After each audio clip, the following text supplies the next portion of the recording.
Entretien avec le ministre général de l'Ordre des Frères mineurs, le père Michael Perry, arrivé en Terre Sainte pour le 5e jour du chapitre de la custodie. Pour la première fois dans l'histoire, les mosaïques de la basilique de la Nativité à Bethléem ont été restaurées. Retour sur les travaux en cours sur les colonnes et sur d'incroyables découvertes. 43 personnes sont arrivées du Pérou pour faire un pèlerinage en Terre Sainte, un voyage organisé par la télévision catholique JN19. Agnès Chéadé et la Maison de la Grâce à Haïfa, un exemple de comment mettre en pratique l'œuvre de miséricorde qui consiste à visiter les prisonniers.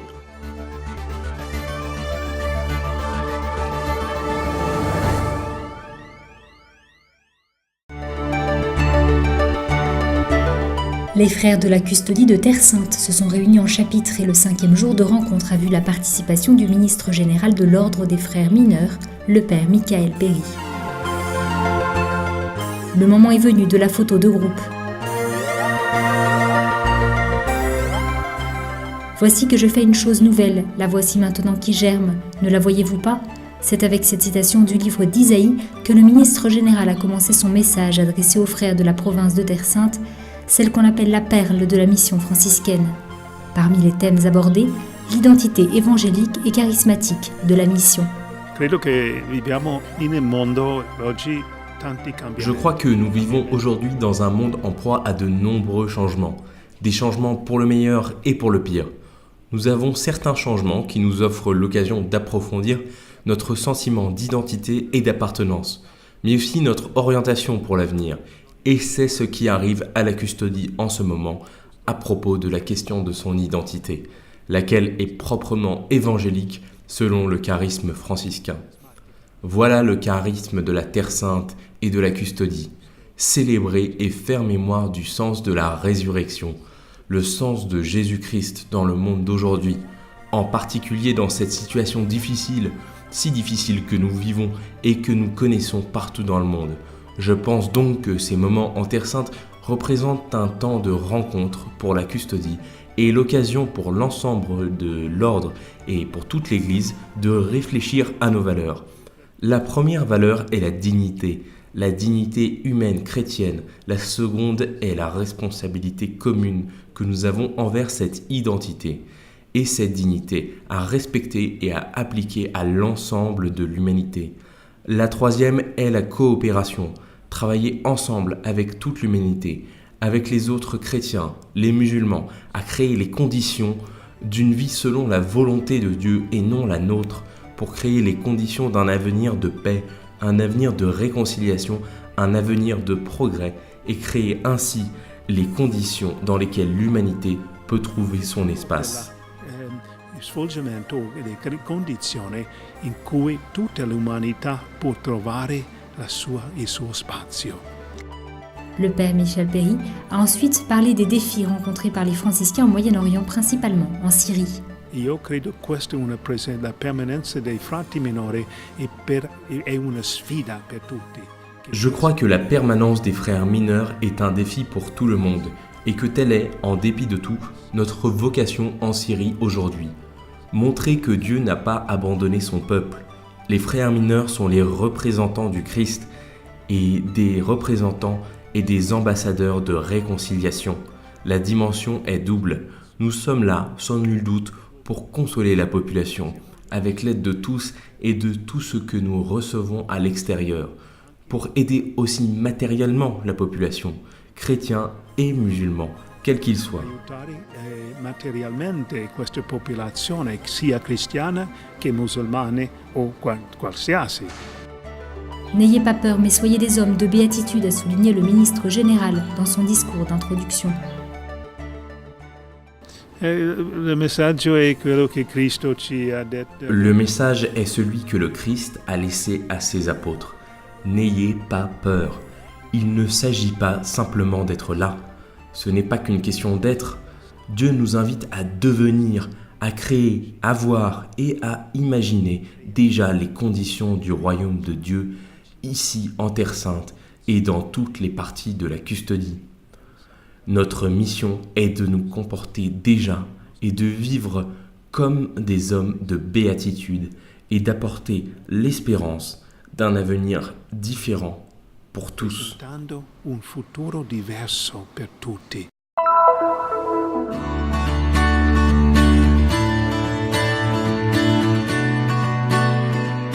À Bethléem, un nouveau trésor retourne à la lumière à l'issue de l'opération délicate de la restauration du toit et du mur, tuile par tuile, patiemment pendant des mois. Les mains habiles des restaurateurs de l'entreprise italienne Pacientispa rendent aux mosaïques de la basilique de la Nativité leur splendeur d'antan. Une restauration vraiment importante. Des 2000 mètres carrés d'origine, il n'en reste aujourd'hui que 150. Une beauté qui laisse sans voix. D'une myriade de couleurs et d'un or étincelant, ces mosaïques brillent à nouveau de mille feux. Les travaux de restauration qui ont lieu actuellement sont extraordinaires et pour nous très importants parce que ces mosaïques n'avaient jamais été restaurées. Aucun restaurateur ne les avait jamais touchées. Les scènes qui restaient encore à restaurer étaient celles de l'incrédulité de saint Thomas, l'ascension, la transfiguration sur le côté et l'entrée du Christ à Jérusalem. Dans la nef, d'autre part, nous avons les restes d'un très grand cycle représentant les 24 anges qui étaient probablement au niveau des ouvertures. Puis, en dessous, les conseils écuméniques et les conseils provinciaux. Encore en dessous, nous avons encore la lignée du Christ selon l'évangile de Matthieu. Je fais référence au fait que pendant les travaux de restauration à Bethléem, sur un mur de la nef, est venu à la lumière un 7e ange en mosaïque qui, avec les 6 autres, forme une sorte de procession vers le lieu qui commémore le mystère de la naissance. C'est avec ces mots que le pape François s'est adressé aux participants de l'Assemblée de la rencontre des œuvres d'aide aux églises orientales qui se sont penchés sur cette découverte merveilleuse. Nous avons mené une recherche sur 2000 mètres carrés de plâtre à l'aide d'une caméra thermographique et d'autres moyens pour arriver à retrouver ces mosaïques qui avaient été plâtrées. Nous avons trouvé le 7e ange qui faisait partie des 6 autres, mais qui avait été dissimulé sous des couches de plâtre car il lui manquait la moitié de la tête. On l'avait donc recouvert parce qu'il n'était pas présentable. Ceci est une technique byzantine pour les mosaïques murales, faite pour être observée depuis en bas. Le fond d'or des différents personnages, où les diverses scènes représentées, ont été faites avec des feuilles d'or inclinées qui, avec la lumière incidente du soleil, avec le réfléchissement de la lumière, permettaient de créer une lumière éthérée autour des personnages. L'art devient ainsi réalisation concrète, fruit d'un grand geste œcuménique dont bénéficie aujourd'hui la basilique de la Nativité et celle du Saint-Sépulcre. De la même manière que Sainte Hélène les a faites construire ensemble, elles évoluent ensemble et sont restaurées en même temps. En plus de cela, nous découvrons des choses merveilleuses et la splendeur de ces mosaïques est vraiment unique. Nous avons trouvé sur les murs autour de la crèche de Jésus la représentation des 6 premiers conciles écuméniques d'une part et de l'autre côté, celle des conseils locaux. C'est vraiment la communion qui est représentée, une communion guidée par les anges, lesquels nous conduisent à la ville natale de Jésus. Si nous regardons Jésus, si nous regardons cette lumière qui irradie autour de lui, nous voyons s'illuminer toute l'histoire de l'Église. Saint Jean l'Évangéliste, Saint Jean-Baptiste ou Saint Damien sont quelques-uns des saints représentés sur les 50 colonnes de la Nativité en attente d'être redécouvertes. Dans ce but, une campagne a été lancée pour recueillir des fonds. La campagne Adopter une colonne, promue par Ziad Bandak, ministre palestinien et directeur du comité pour la restauration de la basilique. Il y a environ 50 colonnes, dont une trentaine représentent des saints. La noirceur des fumées les a presque entièrement recouvertes, et les 2 premiers mètres ont été très abîmés par les mains des pèlerins, faisant disparaître la partie picturale. La peinture à la tempera a été faite directement sur la pierre. Les peintures ci-dessous sont en très mauvais état. Les couleurs sont très abîmées pour de nombreuses raisons. Les pèlerins qui viennent en Terre Sainte pourront ainsi non seulement profiter de la beauté de ce lieu, plus encore que par le passé, une beauté qui parle au cœur, à l'âme et à l'esprit.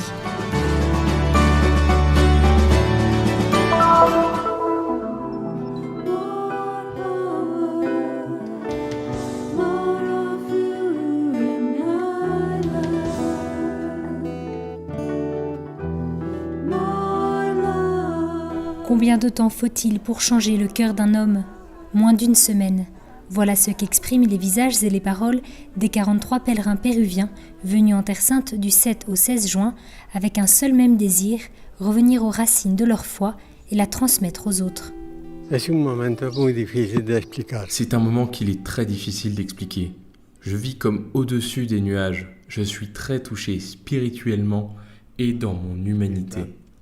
Como ser humano. Me siento muy emocionada. Je suis très émue d'être venue ici en Terre Sainte. Je remercie le Seigneur qui m'a conduit avec tout cet amour qu'il me porte. Je marche là où il a marché. Je suis ses traces afin de continuer à le suivre et afin de proclamer l'Évangile à mes frères.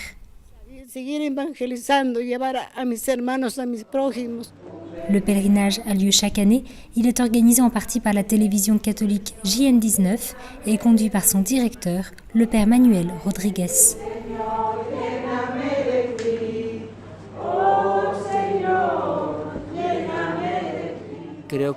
Pour moi, cette terre est très spéciale et inoubliable. Elle nous permet de continuer à vivre notre foi, à recevoir de manière vivante le message des pierres, de l'eau, des chemins et en particulier des lieux où Jésus a accompli des miracles, où il a agi.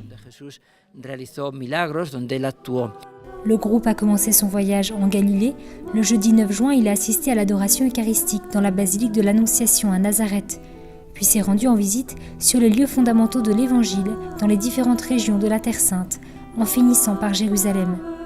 Dans la ville sainte, les pèlerins ont parcouru pas à pas la Via Dolorosa, au rythme de chants et de prières.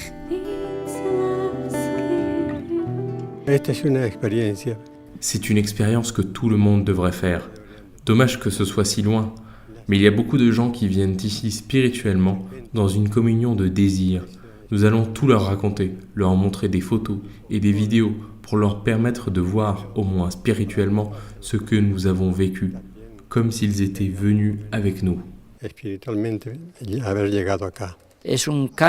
partir du moment où nous sommes arrivés ici, nos vies ont changé, car à partir de maintenant, quand nous entendrons les évangiles, nous reviendrons en esprit ici, en tous ces lieux que nous avons vus, où nous avons prié, chanté, écouté notre guide, écouté l'évangile. Tout cela est important pour renforcer notre foi et ainsi pouvoir la transmettre à d'autres.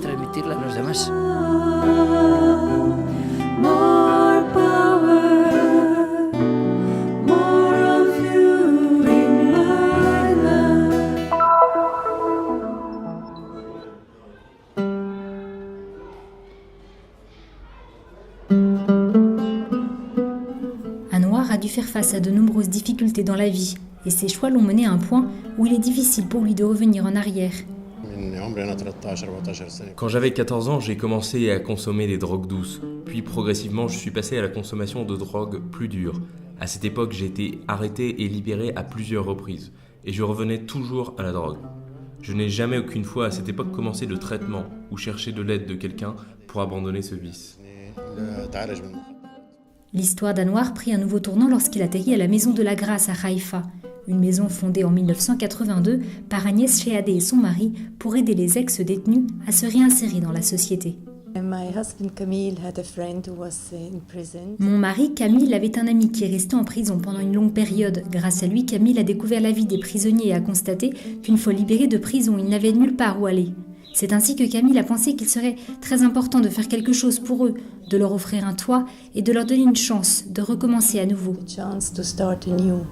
Plus que jamais, en cette année jubilaire instituée par le pape François, l'Église catholique invite les fidèles à méditer et à pratiquer des œuvres de miséricorde. Les paroles de Jésus « J'étais prisonnier et vous m'avez visité » tirées de l'évangile de Matthieu, sont à l'origine de l'inspiration de l'Église qui définit le soin apporté aux prisonniers comme l'une des œuvres de miséricorde. À travers les gens qui vivent ici, qui souffrent beaucoup mais qui croient dans le bien et dans le fait qu'ils puissent changer, j'ai eu beaucoup à méditer et j'ai pu voir à quel point Jésus est grand, parce qu'il est toujours prêt à nous accepter et à nous pardonner. Je ne suis pas mieux que toutes ces personnes qui étaient en prison. J'ai aussi beaucoup de choses pour lesquelles je dois demander pardon aux autres. Camille et Agnès ont vécu d'une manière radicale la miséricorde et ont redonné une grande confiance à ceux qui ont été rejetés par la société. Mes parents se sont plu à l'idée que nous grandissions parmi ces gens. Nous nous asseyions à la même table pour les repas et lorsque mes parents sortaient de la maison, c'était pour s'occuper d'anciens voleurs, d'anciens assassins ou d'anciens dealers de drogue. Ce fut une expérience unique et très belle. فكانت خبرة كتير مميزة وحلوة. أنا اليوم بشتغل مرشد ببيت النعمة طبعا هذا. Aujourd'hui, je travaille en tant que conseiller à la Maison de la Grâce. Je le dois à Agnès et ses enfants qui m'ont choisi et m'ont encouragé à me former en tant qu'assistant social. Dieu merci, j'ai pu y arriver et j'ai pu trouver ce travail. J'essaye d'aider les jeunes qui viennent ici sur la base de mon expérience de vie, sur le chemin de la guérison de la dépendance. بفضل تجربتي بالحياة وتجربتي بالفطام على المخدرات. Cette pratique constante d'une œuvre de miséricorde à travers la vie et l'institution fondée par Agnès et Camille a donné et continue à donner une nouvelle chance et une espérance à des personnes marginalisées par la société. Je rêve de pouvoir me marier, d'élever mes enfants et de continuer dans le travail que j'ai commencé en vivant ici, dans le processus de réintégration.